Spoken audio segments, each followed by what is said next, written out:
in a good mood. I don't know why I do, but I'm feeling so good, like I want the whole hood. I'm not gonna put on a t-shirt today.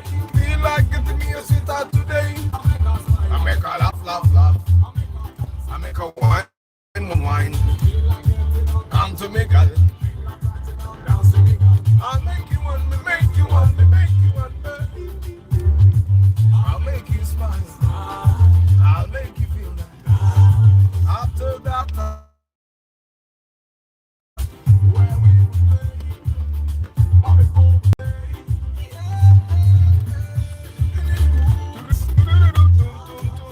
Mwasuze mutia.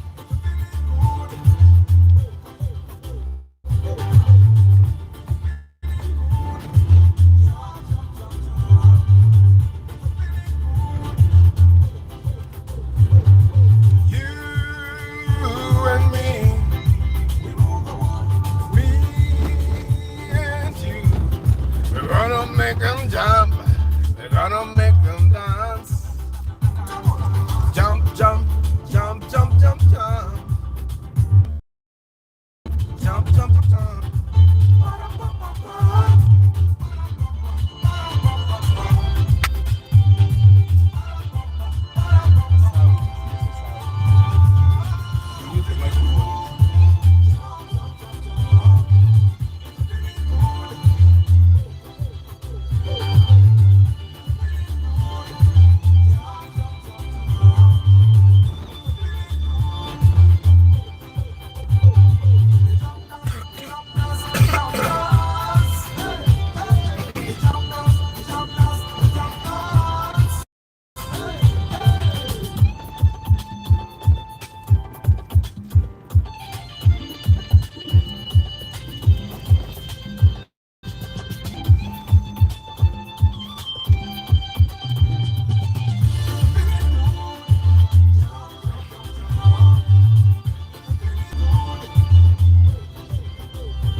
a shopping a wamala, now waving.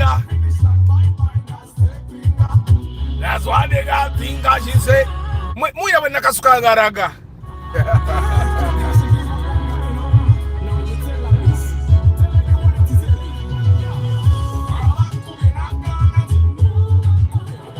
What it is it for?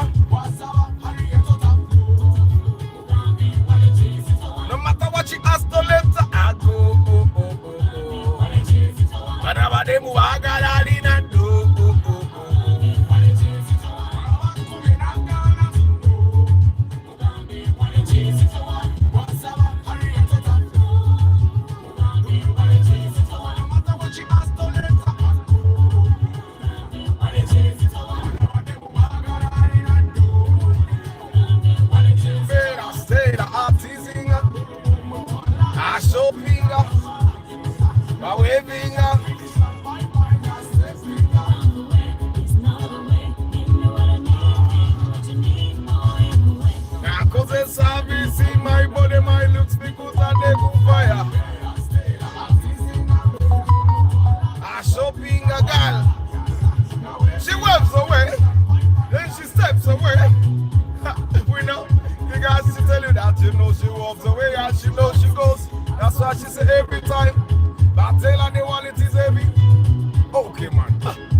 I hope you guys are doing well. Today is a random cut-off Thursday. Leero ngenda kola digital marketing classes sembayo mu August intake ku Platos Institute of Arts and Marketing. Ayagala okuyiga genda ku platosinstitute.com. Platos is Platos and institute eranga bwokiwulira. Ne bwogogolinga bugogolizi Platos Institute Kampala. Uba Platos Institute Uganda ojja kuba atola buli kigenda maaso. Ate kati intake ya digital marketing ya September ate genda maaso mitwala 3 gokogo omwezi. Then ate tulina social media marketing, social media and content marketing ya wiki itandikanga mwenda ne gwanga 13 2 hours every day for 5 days. Gwengo chikutula ngo chikuba na yaba digital marketing basoma 3 days a week for 4 weeks 3 hours every day. Okitegera kwe gamba ekintu kigenda kirongoka bulongoosi nti if you cannot afford the big cake, you eat the small cake. Kati leero ye class yange esemba ya digital marketing August intake, and I'm quite sure we have covered everything because yesterday by student by digital marketing back was a podcast where they talked about their experience, how they plan to apply what they learned, which tegera kwe gamba masavu busavu. But today ngenda kubanjogera ku taxi business katono. Taxi business, the taxi business, your 60-40 theory. Your 60-40 theory eri wano Kampala wokka for now. Eri wano Kampala wokka okumanya 60 eragawa 40 eragawa. So ketuyitudeka lwakyo nimba kano.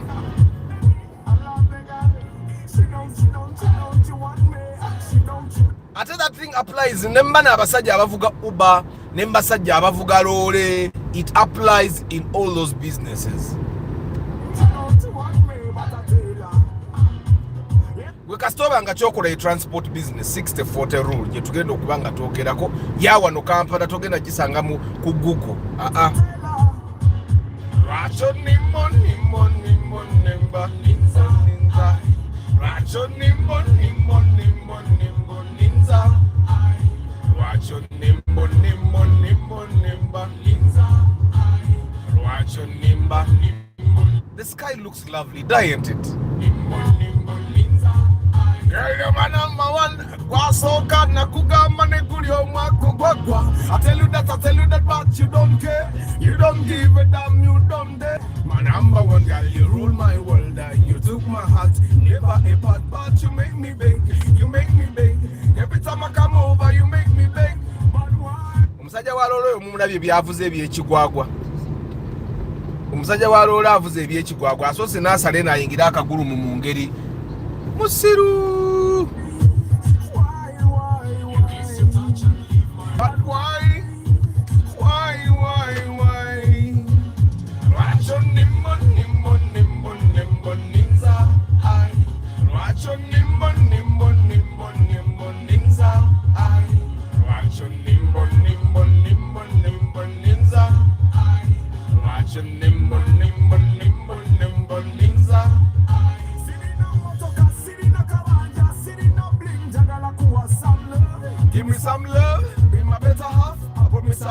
better than my girl. Jewelry, dollar bills, many things don't mean nothing.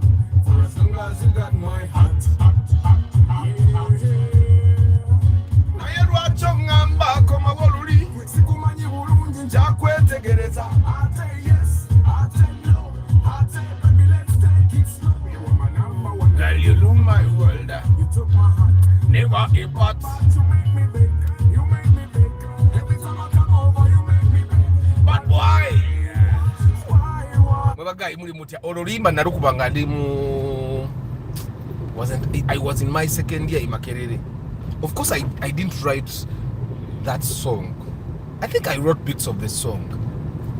I don't think I could write I don't think I have the capacity to write a chorus that has only 3 words. Racho, nimbo, nimbo, nimbo. Those are 2 words. I don't think I can make 2 words that interesting. So I didn't write the song. I think I wrote part of the verses. The song that I actually wrote myself was Feel Good. I have a lot of words. So I could down but I hope you guys are doing well. The 60-40 theory, the 60-40 theory is dictates that buli sente zokora mumoroke ya transport one for the business to make sense. Mwabagendo teka mu transport business manya Uber, airport pickup, taxi, lorry, whatever business you're going to invest in. The 60-40 theory is what you should actually look at. Kansoke mabuzeko. Muyombia Mark, Jones Info, Tusime Eddie, Oza Mosantu, Mugalasi Joshua Mix Farm, Deep in Coffee, Sebu Gwaomedi, Twa Hawarakira, Lucky Mose, Antonio Random Things VIP, Paul Sema VIP, Nathan, J Sekaja, Nsereko Starch, Africa Carota, Travel Live Vlog, Luwura Chris Fitness, Louis, MK Dental Hub, Nicholas Sebulime, and Master Director Master Academy Nama Mokono. I hope you guys are doing good. Kansule muri balambu. Bobato ina wakulumu olwalero. Weko neko mu kifato maloga memu kama katonda webale nnyo. Gwavuge moroke Kampala teka mu Exerium ekyo nakyo kiggwe. Abantu benagamba batandika okunywa Exerium. They have testified nti ekintu kinagamba mweyongeramu kilomita. Nze mweyongeramu kilomita zange 2. Okitegedde. Mweyongeramu kilomita zange 2 era kati kigana kunywa Exerium. Ngenda kola yo podcast njagala kukyazaayo chemist. Omu ku bantu baffe abawana for the love of cars yasoma chemistry. Njagala atunnyonnyole amafuta amalungi gabaamu ki? Amafuta amalungi gabaamu ki? Mutegeera kyenjagala atunnyonnyole, and I want to host him twogereyogere ku chemistry omutonotono, probably wemba mwinayo ku bibuuzo bya chemistry nawe mujja bimpa nabyombi muwe. Wakitegera nembo abaana abato basomye ebitabo ate kati batekinga over the corporate companies bagenda batabula ebintu bye munyafu soda batabula ebizigo bye mwesiga ebintu byonna bya chemistry kati abaana abato be batekinze over industries zonna because basomye bali abantu bedda abatabulanga ebizigo biki babanga tebasoma nga balinga ba apprentice yagenda nalaba atabula ebintu naye najja n'atabula ebyo bye yayiga, but these days abaana basoma. So I want to host him twogereko ku components zibeera mafuta izigafula agamaanyi ate njagala mubuuze nomubuuza kikyalowooza ate kiyinza okuba nga kifula Exerium ow'enjawulo okitegeera. But anyway, 60-40 theory eri wano Kampala eri for the love of cars. Kiri nti emmoloka eyo kigege bw'obala emitwalo mpaka kalikyuleeta bw'obala ennaku zino ntambula n'edita naku zo ntambula n'edita buli bwe nsobola ntambula n'edita bwe mba njogera waliwo ebintu bye mba njogera mbalira emitwalo 9 times 5 emitwalo 9 times 5 kati tubala kigege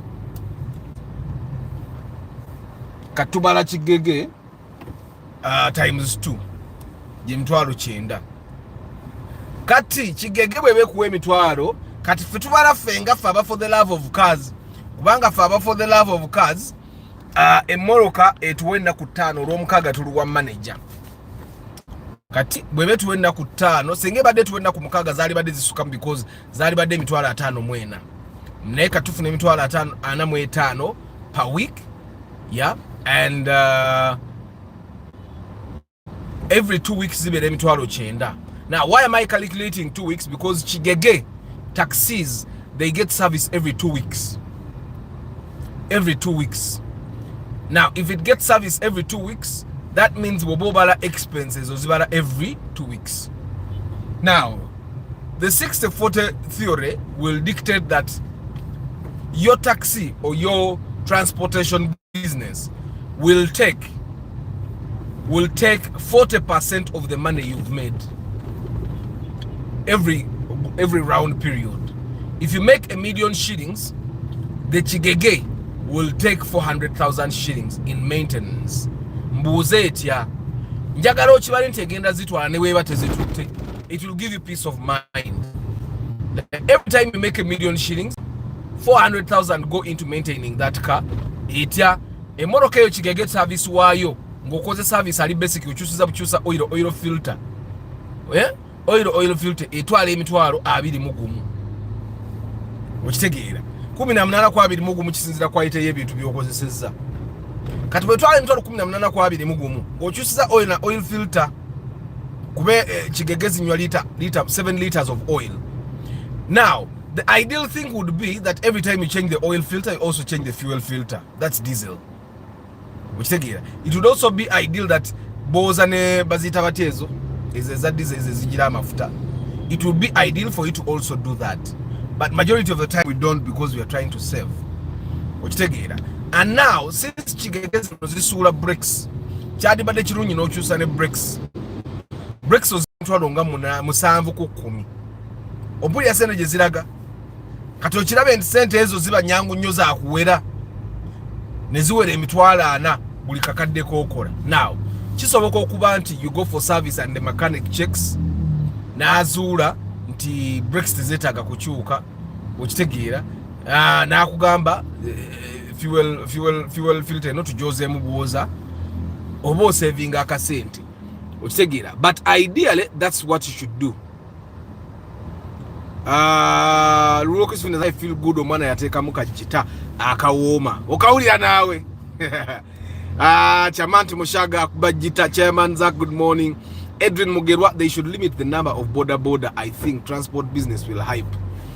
Nicholas Aga, guys, Ruby's fuel is superb. I have used it and it gave much better mileage and smoother running than Starbucks. Nico. Hatibad nange. Munde kete munjogeza brandi za abantu. Bwe manjogera ku brand nyaga nnyo nenjogera ku brand enene ezo nga shero abo tebalina kye bajja kunkola ezo brand enene bwe abalina kye baagala okugamba bakutwala mu court naye mundeke sigenda kwogera ku ezo brand ezo ezina kizinze okunkola.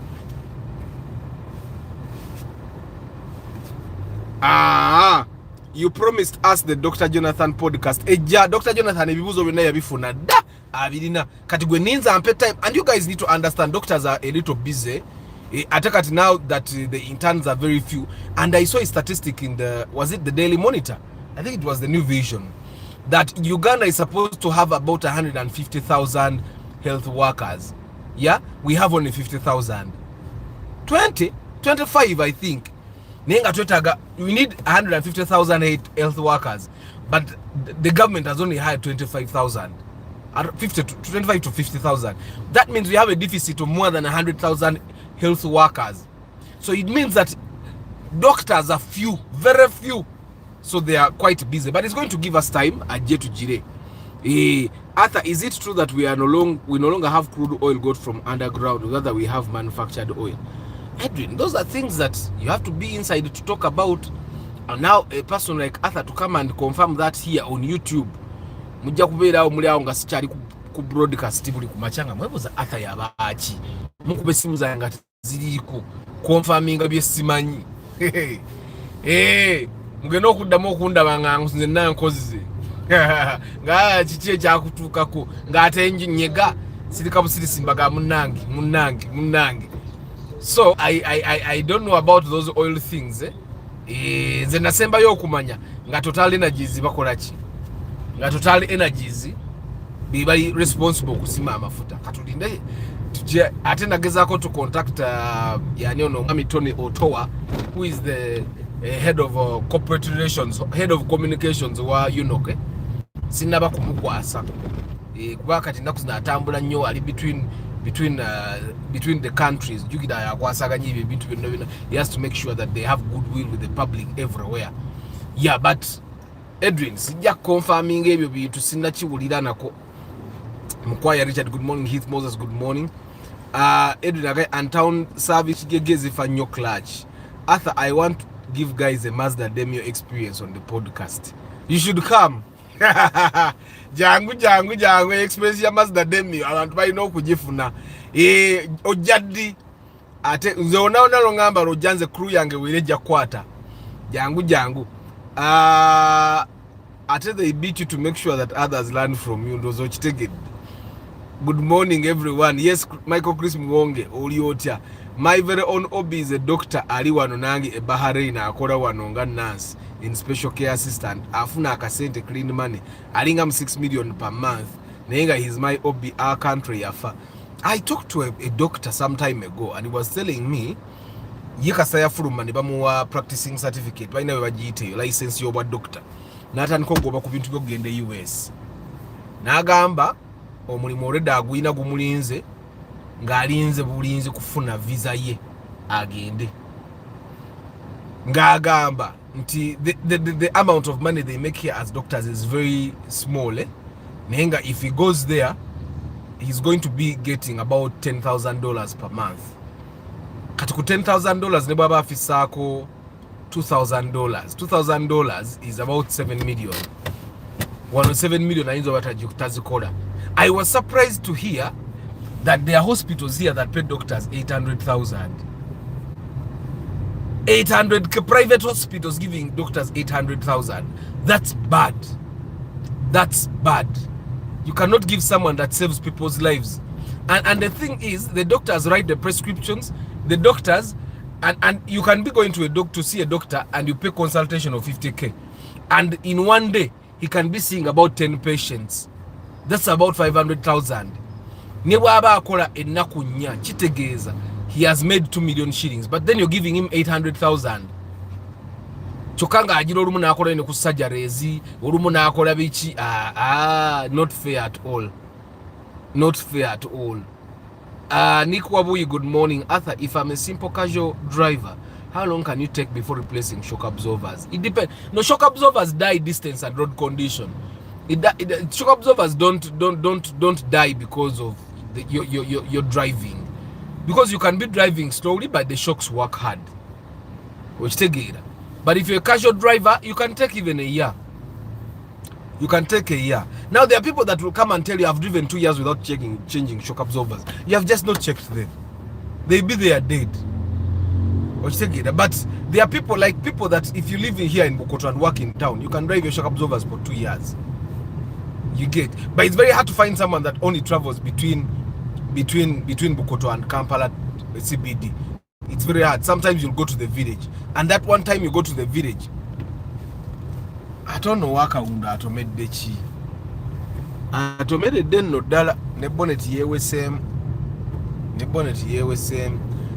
Mweba guy, it's very hard to find someone that just travels between Bukoto and Kampala CBD.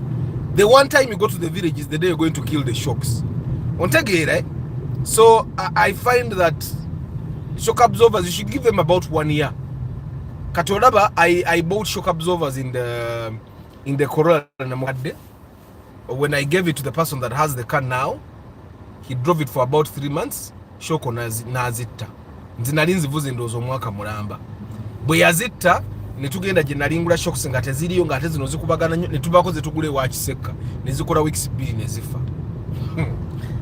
Nange asajja be wa kiseka abamu. 2 weeks and the shocks died. Baziletera ne mu box neza atambula weeks 2. Netugenda tu complaining and batuwambi shoko basabi tunula nake bye basembayo byo bikoze kozo babi afa ngoli atya kwogera. But now he knows where to get the shocks. Now, there are people that have good shock absorbers actually.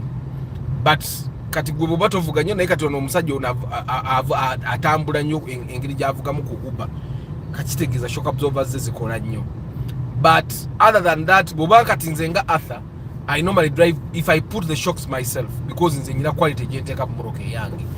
If I put the shocks myself, the quality that I want, I will definitely drive them about a year. Ngatemvuga distance yo jola be yema to geyo. I'll drive them for a year. Normally kubola nze moroka zonna nga bwenzizenga nzigula neza bondi zonna ya zonna nzitaddemu shocks ng'ogyeko waliwo emmoroka eyo gye navuga olunaku olumu eyo eyagigula waali wano eyo gye nagula ku Friday n'agingulako ku Saturday eyo gye saateekamu shocks, but all the others nzize nziteekamu shocks, and it's not because the shocks were that too bad, but nze emmoroka bwe njiraba emabega eno nga tebalansinga nga bwe njiwanika neegaana nga nzijjamu shock ezo nga nteekamu endala. Okitegeera.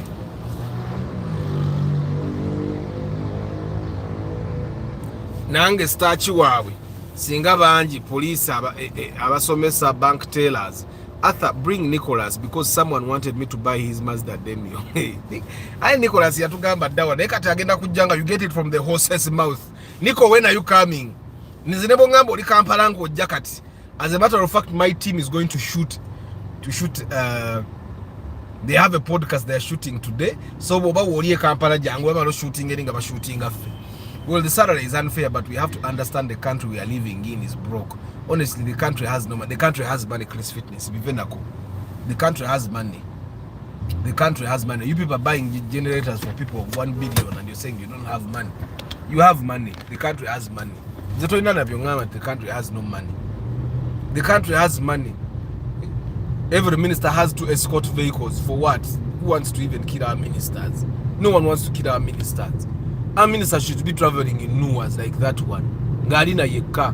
They should be friendly with people. Like what decision would you want? What decisions have our ministers made that make them enemies of anyone?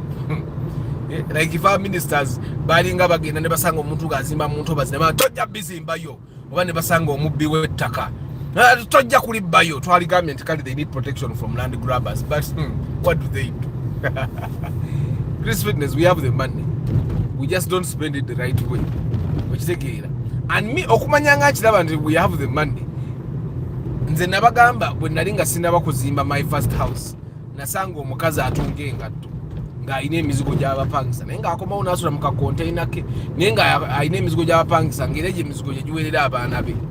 Okitegeera? And I was thinking ono omukazi sente azijjawa ng'alina kakiyosiki ka ddobbi ayoza ngoye na mukono. Okitegeera? So me, I believe the country has money. We actually have the money. We just have to reduce the number of double cabin pickups we buy. Look at that one. Kati yetambulidde driver. Ojja kusanga nga at a government office double cabin is fuluma 10 nga double cabin erimu driver yekka. That's wastage of government resources. We have the money. Actually, I find that we should be buying used vehicles as a government. Gulenga used vehicles bagende bagule chi? Bagende bagule ng'emmoroka zipulimo yongeyo zibababawa abantu bafuge. The people that should be protected, impose the president, prime minister, because those are contested places. Naye kati bano abalala bonna bafuge nga ziprimezo. Mwa primeyo neyeyagala baminister bona actually bava mu office agenda nayo. Buli official bamwenga bu primo million zafaana. Single bag with a million every Saturday. Chris Fitness, we have the money to pay the doctors, and we have the money. We have the money. You to pay 60-40 rule. Whatever border yo. Border we benga itambu ebitufu. Border egenda kuwa ani agamba ina ono border satu atubulye border service yayo ya mmeka because I use oil. Ayiwa oil boda eyo bwebanga amazimanga bagivuze ebitufu ne bagimaintaining ebitufu tesobola vuga mipiira myezi 6 era kyovolaba buli boda eri Kampala wano emipiira gyayo mikadde because tebakyusa mipiira nga bwe balina kukyusa, but emipiira gya boda eyo gyali badde gikyuka every 6 months emipiira ebiri. Ate boda ezo zonna eziyimiridde wabaddewo boda nga 2 ezirina emipiira emiramu. But the reason is they don't change them. And of course the boda will give you 10k 10k 10k 10k 10k. Kati ku sente zogenda okuspendinga ku boda yokulikiriza third party bobo spendinga bituufu. Okitegeera kubako third party kubako eza stage. Okitegeera of course stage kati oli omwana yali baddaji sasula nayo ojja kwesanga gwaji sasula otagisasula nga akubba. Okitegeera then kubako your service ya oil. And I've found that most of the boda guys nadala nga taguze boda mpya buli mwaka basiba engine. That's something that I've realized. Buli mwaka basiba engine, and that's on you as the owner. Kuja kongo mwana omugulidde empya ate nga n'empya you can buy a new boda for someone and still they will spoil it. Now me, I don't know how to calculate the boda things, because I find that bodas for you as the owner, it's not something that you make money from. Why? A boda will give you 10,000 every day for 6 days. That's 60,000 times 4. That's 240,000. Yeah, that's 240,000 per month. That is 2.4 in 10 months. Yeah, 2.4 in 10 months, and 2.4 plus 240 plus 240, that's about 480. 2.4, that's about 2,900,000 shillings. Now you buy a boda at a Bajaj would be at like 5 million, right? Now you buy a Bajaj at 5 million and it gives you 3 million this year. Now that 3 million, it's very hard, the way I've seen boda guys, it's very hard for a boda guy to drive. Yeah, it's very hard for a boda guy to drive and not be arrested at least once every 3 months. So from the 3,900,000, but I am mitwalo nga abiri kwasa tugagenda kujja piche yo police, because majority of the boda guys don't even have the permits that allow them to ride the bodas, and that's probably the biggest reason why you're going to be getting them from police. Now when your boda goes to the police, you have to get it out. In the boda tezinankolera makulu. Boda yonga yote nankolera makulu, because you'll buy a boda at 5 million, and the moment you start driving it, it has a sense of rubajigula nya. Because everyone that goes beyond 4 million can get a new boda, so they will not buy a used boda at 4 million shillings, at more than 4 million shillings. So that means ne boda eringa moroka ampya, the moment you get it from the showroom, it cuts like 1 million shillings.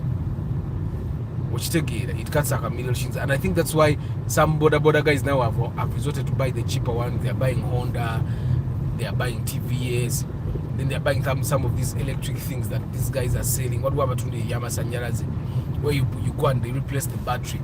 Some boda guys are doing that, yeah. And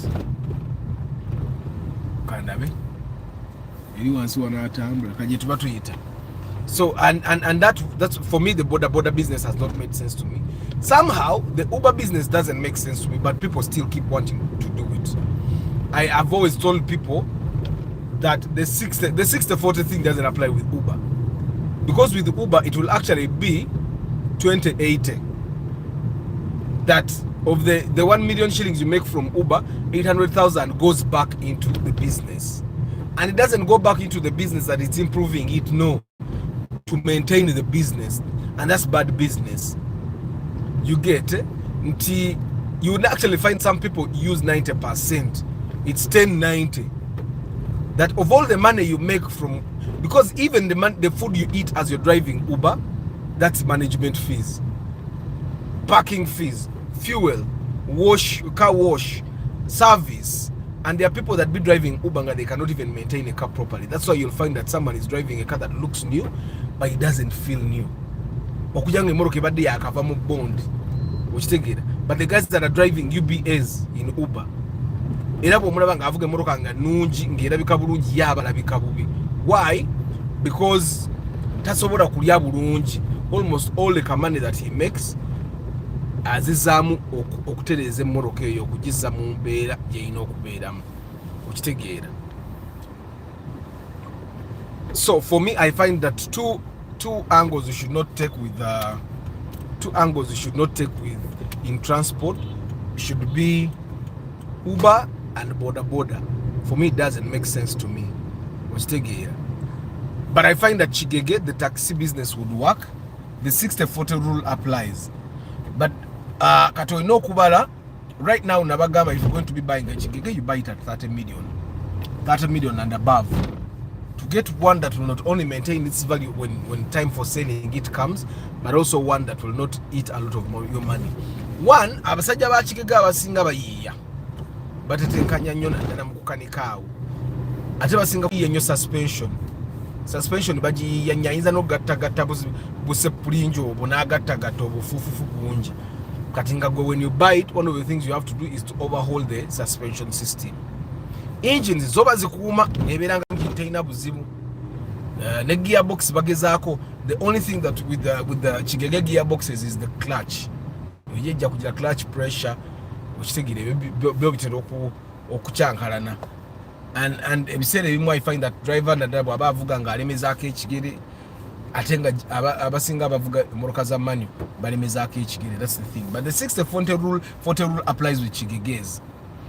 It can also apply with cars that do like airport pickup right now if it's still a profitable thing. It can also apply with people that have lorries that have contracts. If you don't have a contract, at in a contract, you can actually end up doing 80-20. But you retain 80% of the money, the 20 goes back to the car.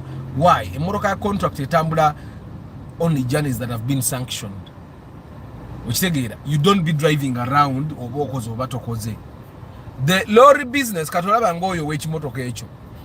Ebimotoka ebyo bapangisa abasinga. Kale jasanga na nyine ekimotoka ekyo ekyakasasiro nga ye sente zazifuna.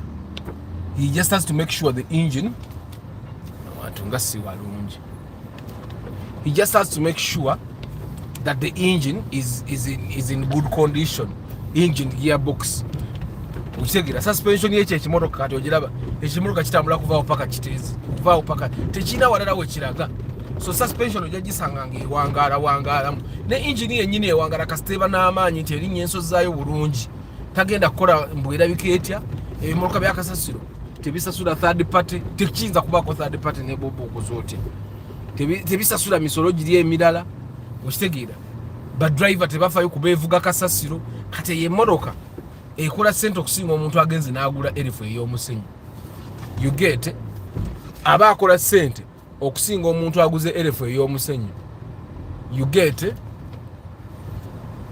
kale ne kubo kana akakubo ka leni bid naye ono omusajja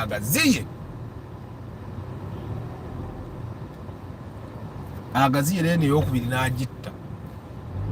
So anyway, the 60-40 rule will apply with cars, with businesses, with taxi, or with the transport business of a car that actually moves properly. In a business very predictable, not the one that has business that is not predictable at all. Like gawe nabagamba nti lole edda zabanga predictable nti abantu abasenguka bakozesa RFU, abantu abagala okutala ebirime bakozesa RFU, because very few people had cars then. But right now, if Arthur has a farm ganjagala kutambuza nsigo za nimiro yange, I'll put them in my car and go.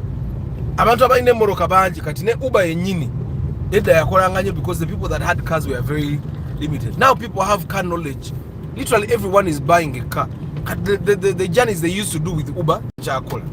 So bw'oba ogenda kugula loole, you should buy a lorry ng'omanyi ogenda kunoonyanga contract says. Era n'abasajja bagula Sinotrax.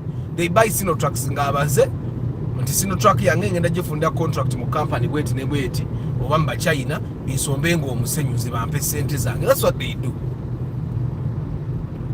Oba ngenda funa kati nga bw'olaba site ya parliament nti ngenda genda mu Morocco, emmoroka yange babe nga abaroko bagipangisa. That's ekola sanction jobs. Ate sente zaayo zijja mu budde bwayo. You get kati bw'oba ogenda kukola loole you can even get 80-20. But with the taxi it's 60-40. Nti emmoroka buli weneekola nga akakadde ofisaako emitwalo 60 bw'oba ofisize olumu zisukkamukko. So bw'obanga 60 business gy'okolamu 60% tekukolera ng'oyagala okole nga bw'okola okola 90%, the taxi business is not for you. And also sometimes zijja kweyongera zikendeere because olumu eyinza okufa ekintu nga kyamaanyi. olumu esobola kutula timing belt waliwo ebigwa bitalaze it can bwekutula timing belt baddamu ne bakola ne cylinder head okitegeera kati ekyo beera nga okimanyi ebeera nga moroka z'abajamani ezo singa egezaako nekutula timing belt eyinona bingi ne I think even the Mark 2s ne Mark 2 bwekutula timing belt. That's why me I'm in support of people to buy only VVTI vehicles, because a car that has VVTI tebera na timing belt ina timing chain tekutukangako kako wane kakuba kelele ne kakola kino ete kakutuka kati fawavuge moroke za VVTI. You'll never find us saying bwate kati yingi ni simanya valve za chamye simanya bichi. You'll never find us saying that, because that's one of the advantages of VVTI vehicles. And of course even Valvematic and even dual VVTI, you get. So those are good. Chovola mbagamba emoroke za EFI muzireke moroka EFI yo jiraba emoroke bayara isi kugula nebo yetani kakati. For example, most of the people that left the Nuwas, the Mugongo Gwamba Nuwas, they left them because zaringa zikutula timing belt. Imoroke yekutula nyo timing belt. Abaye abantu bomwaka gwange mujjukira bakulu bannange mujjukira ntwajjanga ku Credit Bank okugulawo account oba twagenda nka kazimbe kali akaddako okugulawo account to get your ATM card twagenda ngaawo. You people that have not seen Credit Bank, you have not seen things. Credit Bank was enjoyable. Every young person had a Credit Bank account. Every young person had a Credit Bank account. Abana basinya wanu abawa abantu abasula Credit Bank abantu kati nzisega abana alina Credit Bank account ngatambula ne ATM ye ng'alina ke ttaano ze. We used to not have a lot of money on those accounts. Olumu nga weerabira n'okwerabira nti olinako ssente, but you would have your account there, Credit Bank. Kambayise wansi eri gye twayita luli. Kambayise wansi eri.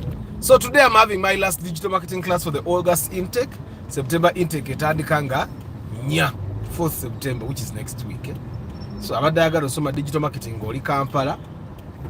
This is the time for you to go to the website, or you'll get contact information there on the website platosinstitute.com. Platos is PLATOS, institute langabokiraba.com. Never googling up Golinzi Platos Institute Uganda, Platos Institute Kampala. You'll be seeing the direction is to ka office ojja kuboziraba, website ojja kubogifuna, enamba y'essimu ojja kubogiraba, byonna byonna ojja kubobiraba. So with 60-40 theory, it means you will take 4 years to recoup your money. Ng'otaddemu sente mmeka? Ng'ofuna emitwalo nkaaga, ng'oba ofuna emitwalo nkaaga, ofuna miliyoni 6, 7 n'emitwalo 2. Emiliyoni 7 n'emitwalo 2. Nkaaga anti emitwalo ofuna miliyoni 1 n'emitwalo 2 buli mwezi. Oba ofuna miliyoni 1 n'emitwalo 2 buli mwezi ze miliyoni 12. Miliyoni 12, miliyoni 12, 13, 14. Chris Fitness obaze bubi. Nti emoroka eyo buli weeks 2 ebekuwa emitwalo 9. Emoroka eyo bwoba ogijjemu manager ne wegimanaging, which I don't advise. I advise ofuna omuntu ategeera ebya taxi nga badriver banyo bamanaginga. Nti osobola okufuna bale emitwalo twabaze emitwalo 9, ku mitwalo 9 kuvaako mmeka? Ku mitwalo 9 wabaze nga kuvaako mmeka Chris Fitness? I advise one to take 30% and keep 70% in the business for growth and servicing. Atwaleko 30% yokka. Say ali mu bagamba gwe lyako 30%. 70% ogirekeyo. What do you mean 70% is kept there, safe? So ko tubuliremu. I'm here with an Apple friend, but he enjoys the way you say boda. If you want to die, nga tolwadde gula boda ojja kulama wekka, ojja lwala pressure ofe. You can be a doctor with no startup capital. That's when an investor comes in with money, provision sends double benefits. The money that is available is not enough to take us through the next level. The government getting more frugal will improve us slightly, but not the level we would like. Just look at our budget. Chris Fitness, the thing is, I find that the government is being frugal in the aspects that don't affect the government officials. The government is being frugal with the things that affect us. The government is not being frugal with the things that affect them. Like they have not reduced the number of vehicles they buy. They have not reduced the number of staff. They have not reduced the number of MPs. They have not reduced their expenditure. Bonga abantu. They are reducing the expenditure of the things that affect the nationals. Like we need doctors, seriously. But then you're saying we cannot pay for doctors. The doctors don't affect them because they don't even get treatment in Uganda. They go abroad. So Chris, we have the money. But the frugality is only affecting us. It's not affecting them. Mumanyiyo. Then you talk about the Kantambula maga. Kubene want to cut the baba bavubuka bonna. Sijja gamba nti babinete mubula mubabbi. Ate mubula mayina training. Bananga ababbi bayina training omubbi akuba teke nogamba nali manyi bisi mu film ziba stunts nga agikubye nga ate agikuba in real life. Abana bakuba ebikonde temunya abagamba eggaali yani eraga nti Yanga Muro yali akuba. Yanga Muro yali nakiwulirako dda nyina gaali wange twasoma naye yagamba bakola ne Yanga Muro ng'akubira ddala Yanga Muro ine eggaali eyaddala bw'agamba nva maaso balina nnako.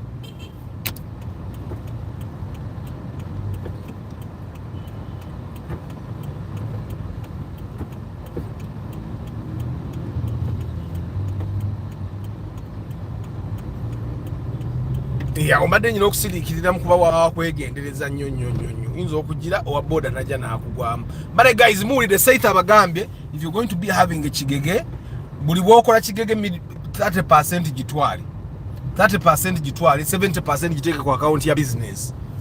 I'm thinking, Seth, before you even answer, I'm thinking 70% is to maintain the car but also to grow the business, because ne bwoba ne kigege bbiri oyagala obeere ne kigege 3.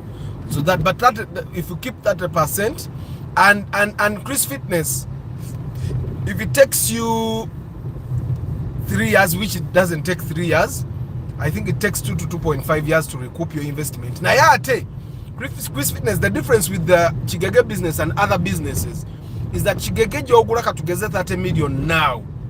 Yeah? Chigege jogula 30 million now. Osoro jivuga emyaka ebiri. Ng'ogijjemu sente z'ogijjemu era n'ogitunda 30 million. I don't know if you get me. The difference with the Chigege and these other businesses we do, that Chigege ojigula 3 kati n'ogivuga emyaka ebiri n'ogitunda 3, oyinza n'ogitunda even more. Because gwe byobadde ogikola ate ogikoze biri bya kizungu. Okitegera kati yenjawulo. Boda yo ne bono ogikola ebyekizungu bitya esigala esala akasente. Emmotoka ya Uber ne bono ogikola ebizungu bitya egenda kusigala esala akasente. So I find that that's the difference that we probably need to know ng'obala emmotoka eyo. Me, I'm counting 60. Kati Seth abagambye, if you count keep 30% with you and reinvest the 70% in the business for growth, for maintenance, and all. Wait, jayo kubona ku mmoloka yo.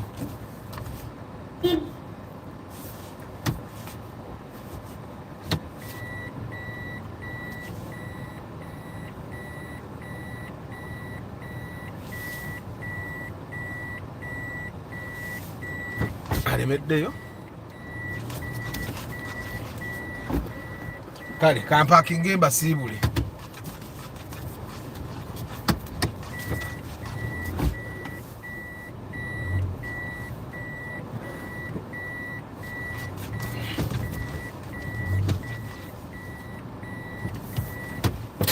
Kale I thought doctor need investors so they can work together for a common goal.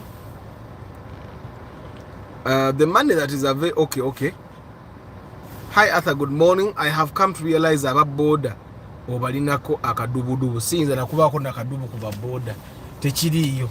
But if you have driven in Kampala roads long enough, you would know that borders, the way they ride and the way they behave, someone needs to talk about it. And the problem that I found that we have is that omuntu wayogera ku bibi abantu bibakola ate the people around think oyo abogerako ebibi bibakola because tabaagala. That's I think it has happened because ffe twakula ng'omuntu wayogera ku baana ba taatawo ekibi awalana taatawo okitegeera nze ebintu ababoda bye bakola mbyogerako because someone needs to talk about it.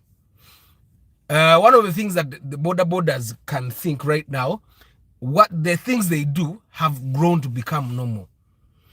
A border guy would ride a one way, and for them as border guys, it's normal. It's not normal. A border guy will scratch your car and even abuse you because for them it's not normal. So we need to talk about these things now. When I talk about things, I don't have anything against borders. And I find that this is generally something that people have grown to believe. Yesterday, nemba denge nabanyumiza akantu keggulu ke nabaddemu nako tulina eyo gye twabadde mu office nga tunyumyawo omuntu nayogedde kimuga naye naawe tokisussa. So when I talk about border guys, I'd have nothing against them. No. And I find that we should stop fenga abantu. We should stop wanting to feel that when someone says something negative about you, they don't like you. Omuntu asobola okwogera ekintu ekiri negative about you naye nga takuyinaako buzibu nga kyayogedde ge mazima. Okitegeera ababoda sibalinaako yadde akantu. Good morning King Daniels.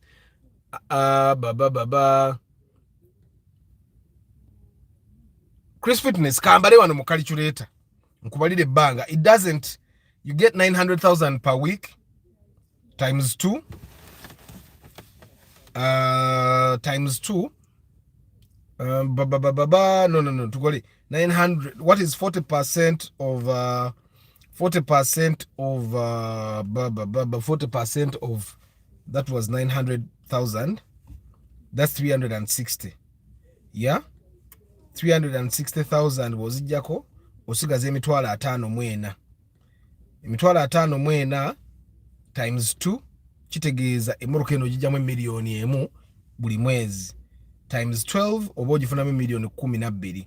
Bw'oba emmoroka ogifunamu miliyoni 12 kitegeeza emiliyoni 12 n'emitwalo 96. Emmoroka oba agigule miliyoni 3, emiliyoni 3 ne ziba miliyoni 12. Tugambe 12 mu mmeka? 12 mu 96 si kyekyo oba 98. Chitegeza, you need 2.4 years. That's 2 years and 4 months, I think, for you to recoup your money. Atezo sente bobo zijjeyo. Chigigeye bobanga bagikuumye bulungi. Chigigeye bobanga bagikuumye bulungi. It means emmoroka eyo nga bwagigule miliyoni 3 osobola gitunda 3 mu 2. Ontegeera kye nkugambye. Sinalaba yo business ndala ekola bwetyo. These other businesses ogenda kugula furniture, ogule biki obiteke mu office oba mu kizimbe. Nti bwotuuka okugulawo business ebiba bifudde. That's investment you can never get back. Simanya license, simanya because that's money you can never get back. With the chigege, you get all the money invested in that chigege back. Okitegeera. Arthur, Uber business or car special hire is good for part time. At times, I can make 1 million to 1.5 million a week. I do a lot of airport pickups as part time. At times, it makes a lot more than I anticipate. So what is your approach? What is the business model there? How do you get your customers? Bill Gadgets. Wakati go Bill Gadgets okola 1.5 million a week. How do you get the customers? Obafuna ku Uber app, and how do you target to make sure that you only do airport pickups? Because I find that literally everyone that used to say they make a lot of money through Uber, they will say akola airport pickups. Kuba we wali sente. Chitegeza, on average you do 15 airport pickups. Because airport pickups will cost about 100,000, right? So for you to make 1.5 million a week, you need to do 15 airport pickups. How do you get the 15 airport pickups? Back in the day, abasajja b'amasuuti bayimirira awo wabweru to give customer care. Turiamuhika Regan, good morning. I love the 60-40 thing, but I think the owner should consume 40% and reinvest 60% in the business to be on a good side. I think that's why Seth is saying you do 30, take 30%. Now, the other thing, I was discussing with one of the people that own the chigeges we bought, and he was telling me driver to asala when a driver yabakola bricks. Nemugamba, you're risking your chigege. You're telling someone to put brakes on your car. Agenda tekako ezisinga okubeeza alayisi emmoroka yo bw'eneetomera ye ng'agirekawo ng'agenda afuna endala gwe emmoroka ye eba eyonoonese. And I told him you should be the one to replace your own brakes. Don't let someone else replace your brakes, because at the end of the day it's you who loses money. Ye tafiirwa okitegeera. Potholes. I grew up with young Muro too. He's very dangerous. Young Muro mbwa akuba nnako isoba Ivan Lucky Mose. Chris Fitness, I've got it. Thought the total monthly earnings of the taxi is 900. Nedda. The good morning boss. About 27 million. Can I get a good chigeg? Ismail Mutachari. Sawa wino kugamba. Bena ne milioni asatu game azima. Milioni abiri musanvu. Ogenda kulwana nyo. Bena ne milioni asatu. To be on the safe side.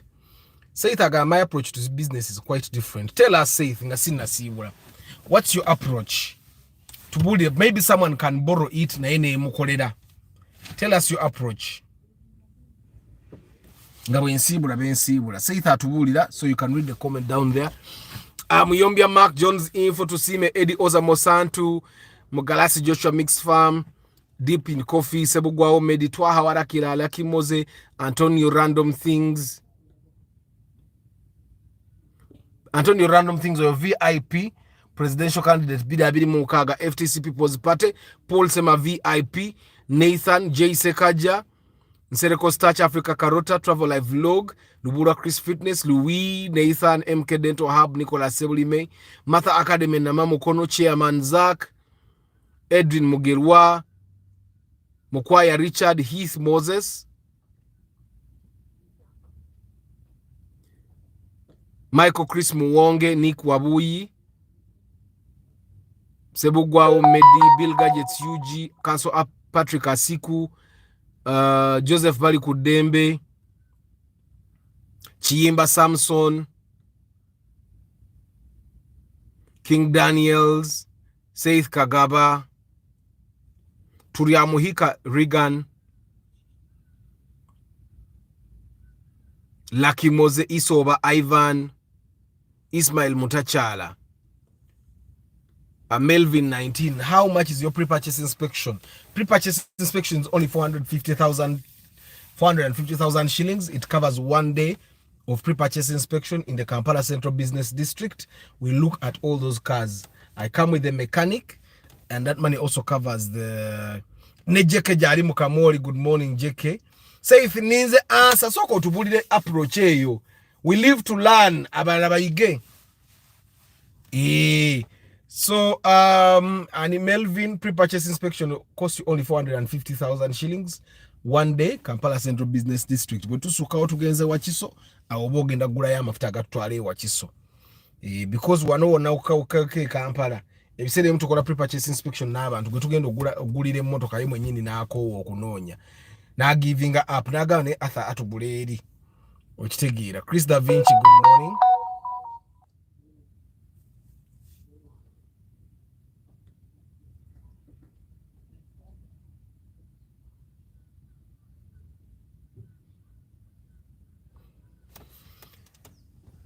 Ninze says how to build the approach to business eyinza okuyambako abalala ne balaba, because says agambye ye mu business ezize atwalako 30%. agambye I don't think of recouping my money in short term, I look at it long term, and the 30% is constant whether it's 1, 2, 3 or more taxis.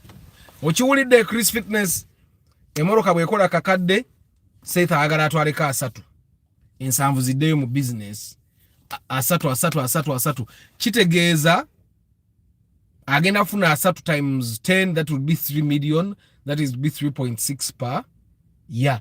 In 10 years kigege lwegenda okubanga ejjeeyo sente. Okitegera kati kitegeeza bwaba ne kigege 10 in 10 years ajja kuba emmoroka ezo azikozemu $3 million naye nga nazo weeziri okitegeera